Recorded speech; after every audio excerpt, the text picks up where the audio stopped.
Sa buhay po ni Jonas, pinalingkod siya ng Panginoon pero tumakas siya dahil napagod. Pag tulad po natin sa buhay natin,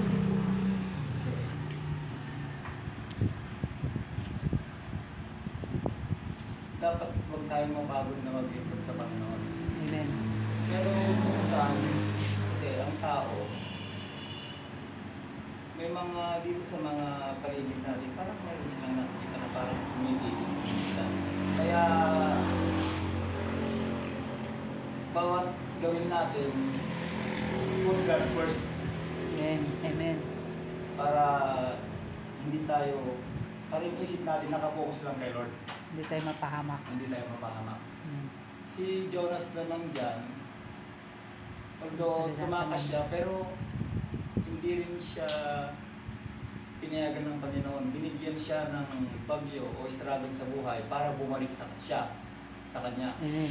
Hallelujah. Kasi nung kinain siya ng malaking isda, nabuhay pa siya ng 3 days, 3 nights. Kaya kung tayo, magkaroon ng ganang pagkakataon, yun na yun yung dapat din natin gawin. In everything you do, put God first para tuloy-tuloy tayo sa paglilingkod sa Panginoon. Yan. Amen.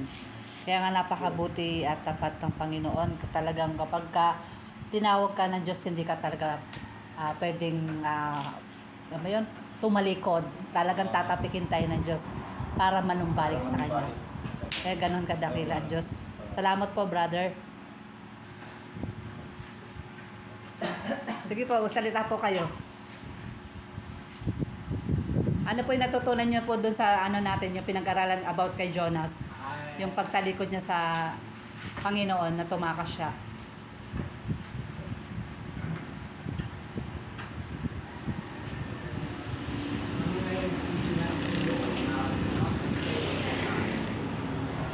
Tumakas para malalim pa sa pangamakan. Kahit hindi ko.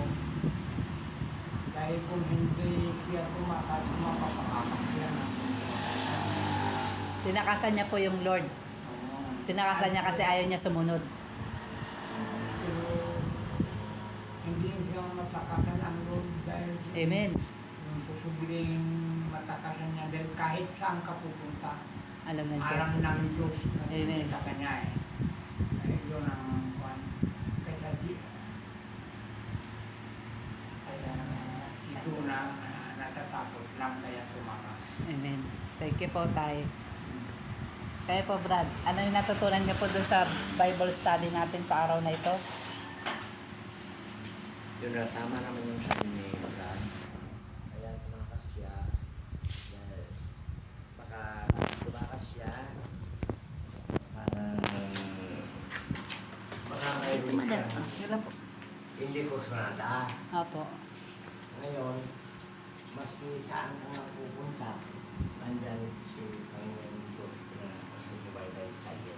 Opo. Maski gawa ka ng masama, alam niya, Nakikita niya. kabutihan, Amen.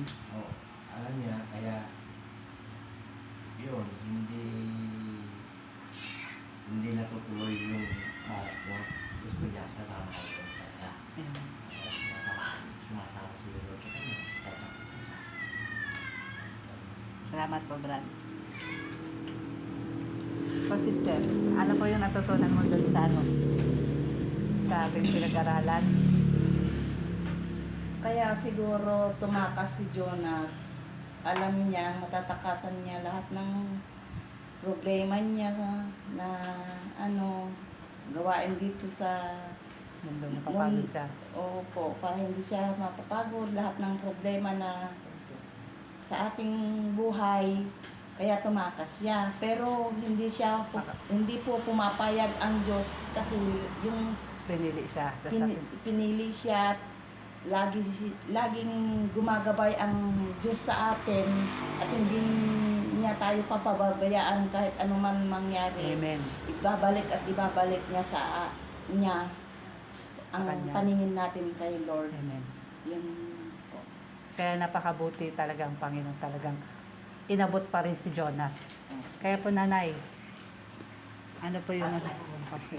Kaya napakabuti at tapat ng Panginoon.